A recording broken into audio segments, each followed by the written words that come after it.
Hey everyone, welcome back to another video by JMadden, and today we're going to be doing a video on the 28-gallon JBJ, talking about some of the equipment, and we're going to focus on the Sump Refugium today.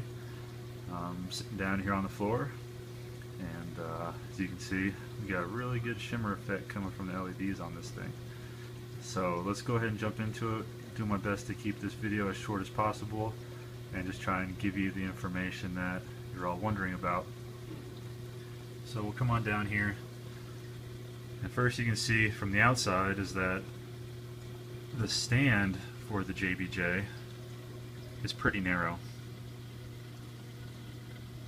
So there really wasn't a lot of room to work with as far as creating a sump with the refugium. You know, I've seen some of these tanks and they put a sump in the bottom and just a return pump and run a protein skimmer, but what I wanted to do was I wanted to have my refugium. You know, I stand by them.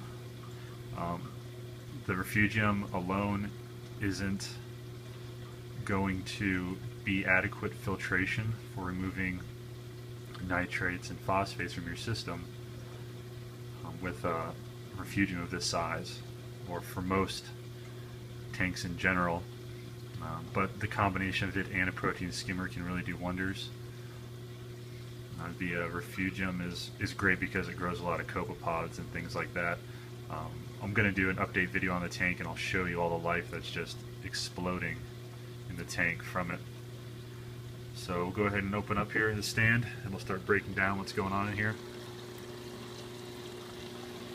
So this is my sump and refugium section below my 28-gallon JBJ, and as you can see, it's packed full, as full as it can possibly be.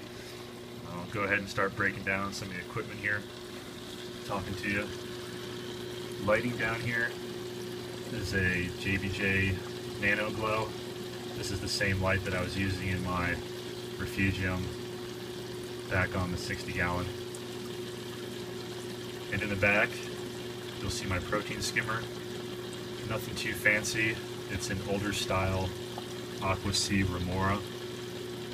You know, it's got the really large outlet on the left that pours into the refugium area, and the supply for it is there on the right, next to the filter sock. And that's just got a small little Maxigen 1200 on it. And up here you can see my little air valve, so I can adjust how much air goes in. So that's pretty nice. And you get pretty good skimming with this skimmer. I'm not sure what you can see it, but it does the job. It pulls out all kinds of gunk already.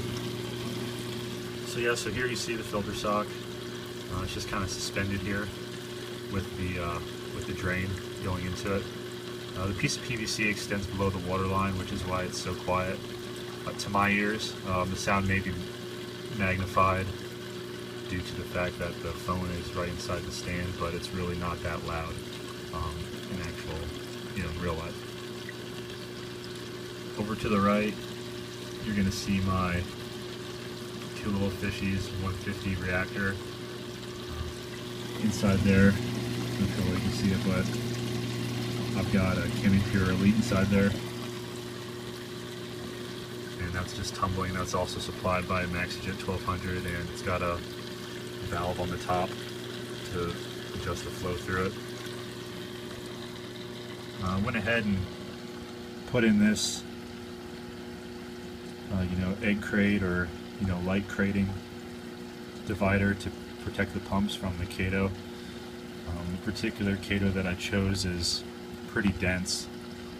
It's not as stringy as other forms of it. Very tightly compact, so we're not getting a lot of debris floating around. I decided to run it bare bottom in here just because I wanted to have the ease of cleaning. I really didn't see the benefit of having sand down here. It just creates a mess and makes maintenance a little more difficult when you're getting inside here. And to the right side, you're going to see a baffle that's installed in here. This just separates my pump section from the refugium, so the water just spills over the top. And what I did was I shoved a giant filter sponge here, so that if anything does manage to break free from the Kato, it doesn't get sucked into the return pump. It just sits there, and I can easily remove the sponge and clean it out. So it's really convenient for, but from a maintenance standpoint, because that's what I was going for. I just want ease of maintenance on this. You know, I didn't want anything to be more difficult than it needed to be. For my return pump, move this out of the way here. I've got the Via Aqua return. It's like 260 liters, you know, so it's about, I don't know, around 600 or so, maybe less gallons per hour. I'm not exactly sure on the conversion, but it's perfect. In the past, I was always running mag drives, and those things are so loud. I didn't realize how loud they were until I ran a different pump, and I gotta tell you, this pump is great. It's very, very quiet for my system. And of course, up here I have a ball valve that controls the flow to the tank, so I can maximize the flow into the tank, so I actually kind of have it right at a point where the amount of flow going in is just slightly less than what the drain can handle. And then I just throttle it back a little bit, so that this way, if something does happen, you know, it doesn't overflow. But right now, haven't had any issues. I've, you know, unplugged power to it, and everything starts back up, and there's no issues. Also, in the back right-hand corner, you can see over there that white and gray thing. There you go, a little bit better. That's my float switch for my JBJ auto top off. RO water, obviously, to maintain the level in the tank, you know, properly, you know, throughout the day. It's really great because one of the things that I found is to try and use a small pump that supplies your RO to your tank, because some things that can happen is if you have a pump that's too strong and dumps a bunch of water, you may get more than you actually need into your tank. So I like to use the Aqua Lifter pump right here. It works perfect.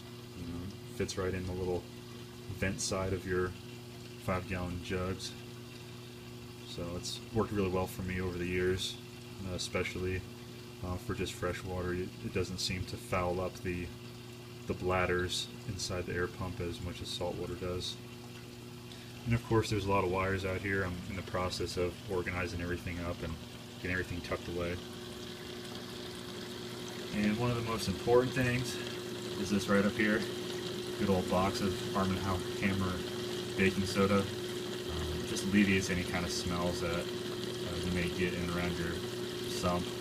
This is in the living room, and you know, I want it to be, you know, as what's what we're looking for.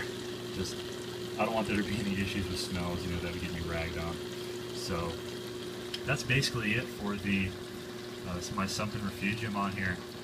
Overall, it's a nice, compact, tight setup. Works really well, and I don't have any complaints about it. You know, so thank you guys for watching. Many more videos to come. If you guys have any kind of requests or anything like that you'd like to see from me, please feel free to ask for it, and I'll try and do my best to get those videos out for y'all. Thanks all for watching. Take care. Enjoy your reefs.